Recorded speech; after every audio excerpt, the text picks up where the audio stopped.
আসসালামু আলাইকুম সবাইকে।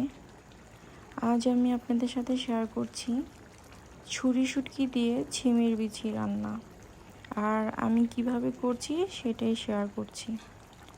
তো ফার্স্টে আমি শুটকিগুলো আমি ভালো করে তেলে ধুয়ে নিয়েছি। তারপরে এই যে কড়াইতে আমি তেল দিলাম, তেল গরম হয়ে আসলে পেঁয়াজ দিয়ে দিব।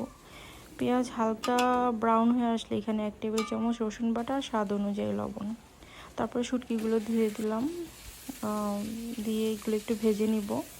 তারপরে এখানে দিয়ে দিব নতুন আলু নিয়েছি, নতুন আলু আর শুটকিগুলো ভালো করে ভেজে নিব।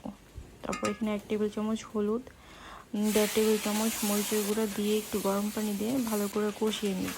তারপর তেল ভেসে উঠলে এখানে আমি ছিমের বিচি পরিষ্কার করে নিয়েছি, সেগুলোই দিয়ে আর একটু ভালো করে ভেজে নিব।